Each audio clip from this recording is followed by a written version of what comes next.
Guys,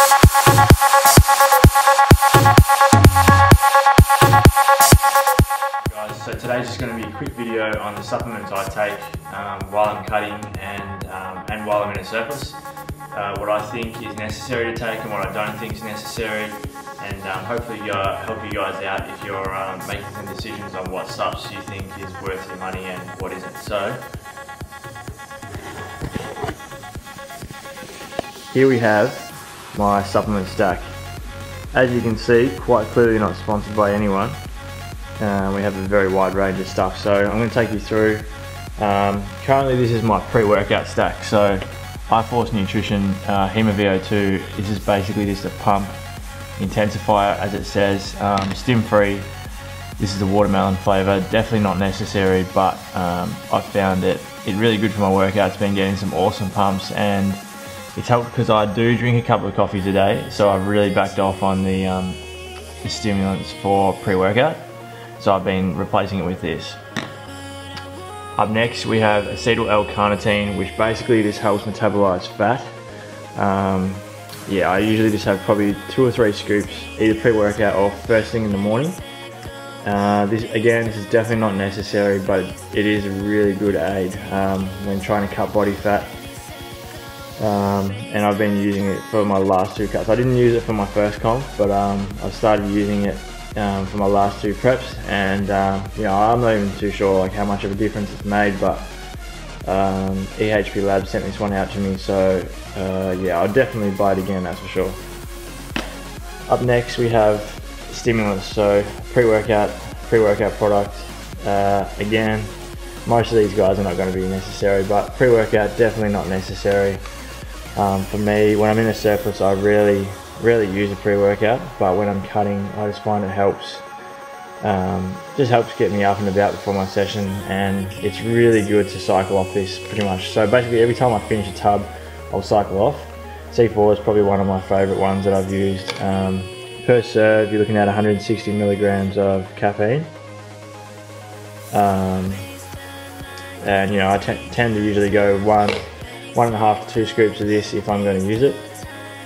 This is the Icy Blue Raz flavour, favourite flavour. They got some really good ones. Another good one is the Strawberry Margarita, but again, definitely not necessary, but it will give you a good kick and get you up and about before your session.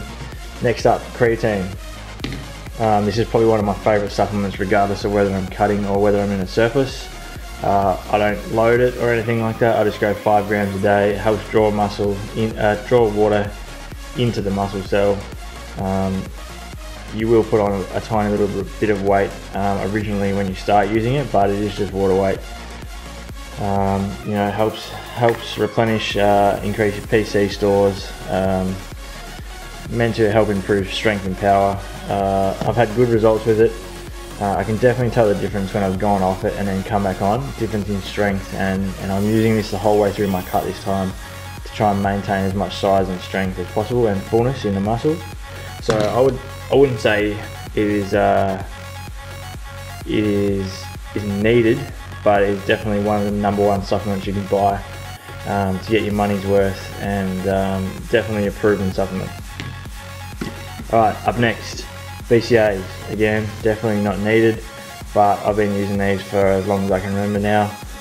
Past few years, intra-workout or just throughout the day with my water. Helps prevent muscle breakdown and helps with muscle recovery.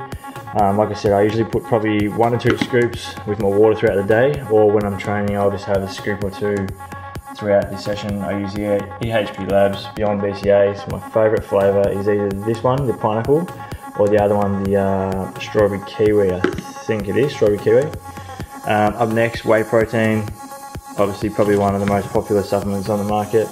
Got the Cellucor one here, the mint chocolate chip, and strawberry milkshake. This is my favourite whey protein, either this or the EHP Labs Oxy Whey. But this one was at the Sub-Sahara section in Doherty, so I picked it up, 50 bucks a tub. For me, with whey protein, I just use it to help get my protein intake for the day. So it's no special powder that's going to help you gain size or anything stupid like that. It merely just helps you reach your protein goal for the day, and for me that usually works out being either 1 or 2 scoops a day, whether it's in a shake or I tend to have a lot of my whey with, mixed in with Greek yogurt or just a little bit of water to turn into a sludge or in a smoothie or something. But this is currently the whey I'm using at the moment, and it's definitely worth your money. You can get cheaper ones. I think I've got a Bulk Nutrients one up here. Bulk Nutrients, you can buy 4 or 5 kilos for just over $100. Up next, OxyShred. So these are the supplements I usually take in the morning or at night, some of these actually. Anyway, OxyShred, 1 scoop in the morning for me just after breakfast. I'm having a very light breakfast at the moment, so works best on an empty stomach. This flavour here, we got passion fruit, one of the new ones. Basically, this is meant to be a fat burner. Again, fat burners aren't supplements that are miraculously going to just shed all the body fat off you if your nutrition and your training is not in check, but it will help suppress the appetite, get you up and about. It's a really good mood enhancer. Best one I've used by far by EHP Labs, and I have 1 scoop in the morning. Every now and then I have another scoop in the afternoon depending on how long my day is at work. Up next, just a simple vitamin C. I have 2 to 3 of these every morning. I might increase that dosage if I feel like I'm starting to get sick. Vitamin D, I just have 1 every morning. This one, the OxyShred, is definitely not needed, but if you've got that extra money to spend on supplements, then I would suggest you use it if you're trying to lean down and your calories are a bit lower. Vitamin C, I think everybody should be having vitamin C daily. Vitamin D, I've been using this for a fair while now. Just whatever brand this is, I just got it from chemist or wherever. And then the last one, magnesium. So from experience, magnesium has worked better for me in powder form, but these are just the capsules, just the Swiss ones. I have 1 of these tablets pretty much every night before bed, or if I'm home, if I'm not at work, I'll have a tablet after my workout. So guys, they're my subs that I'm currently using at the moment. Hope this has helped you out a little bit. If you like the video, please give it a thumbs up and subscribe to the channel. Let me know what other videos you want to see.